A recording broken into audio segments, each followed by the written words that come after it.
بله سلام علیکم، بفرمایید. سلام علیکم و رحمت الله. علیکم السلام و رحمت الله و برکاته. جناب انصاری حالتون خوبه؟ سلامت باشید. خودتون معرفی کنید، از کجا زنگ میزنید؟ جناب من ابو عایشه از ایران تماس میگیرم.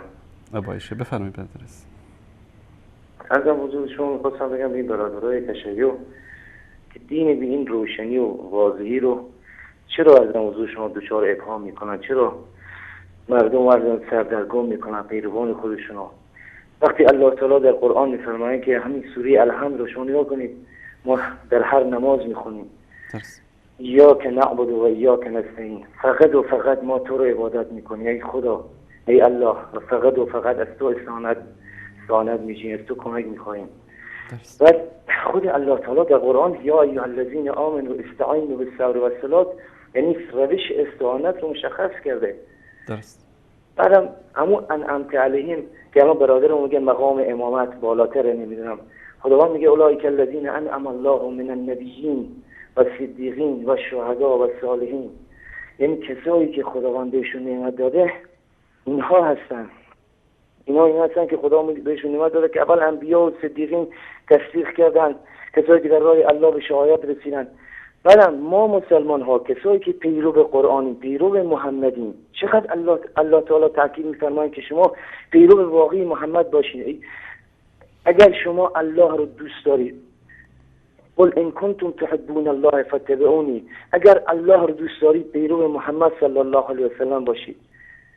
بعد پیروی چجوری؟ یعنی تمام قول‌هایی که به محمد صلی الله علیه و سلم میگه به من پیرو هم میگه تو هم بگو قل ان صلاتی و نسکی و محیای و مماتی لله رب العالمین، نماز من، روزه من، نمیدونم حج من، تمام اینها برای الله، زندگی من، مرگ من برای الله هست.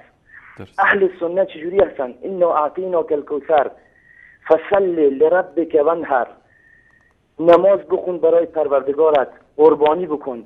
من ندیدم کدوم آیت الله های بزرگ یک سالی قربانی بکنن، مگر رسول الله چندین شتر رو قربان نمیکرد. نماز ما داریم، نماز فاطمه زهرا. اهل بدعت نماز برای الله نمیخونن. قل ان صلاتی و نسکی لله رب العالمین، یعنی پیامبر رو الله تعالی میگه بگو من محمد تمام اعمال من برای الله هست، زندگی شب و روز من برای الله هست.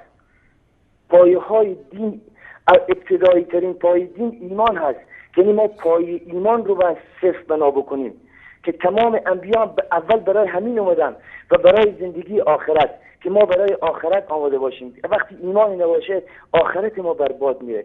چرا باید ما سرنگاری بکنیم؟ چرا باید بیان تفرقه بیاندازیم؟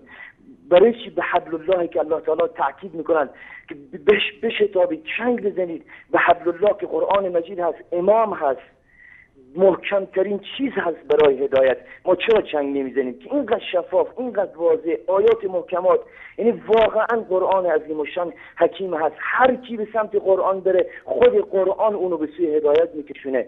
باور بفرمایید استاد انصاری، و من احساس میکنم که جهاد واقعی رو شماها دارید میکنید. شماها که از موضوع شما دارید ریشه خرافات رو میخوش کنید و من خوشحال میشم برادران موحدی رو دارم میبینم که اینا اضافه میشن به جمع موحدین. و باور بفرمایید اون کسی که خرافات رو ترک بکنه و با این جو بد ایران بیاد وارد جز موحدین بشه، به نظر من جهاد اکبر میکنه. الله تعالی از اونا راضی باد و الله تعالی ان شاء الله بهشون استقامت بده. آمین. و اونها رو با رسول الله صلی الله علیه و سلم و صحابه کرام در روز قیامت محشور بفرمایند. آمین آمین آمین. جزاکم الله خیر. تشکر ابو عایشه برادر عزیز بزرگوار، التماس دعا. خدا نگهدارت.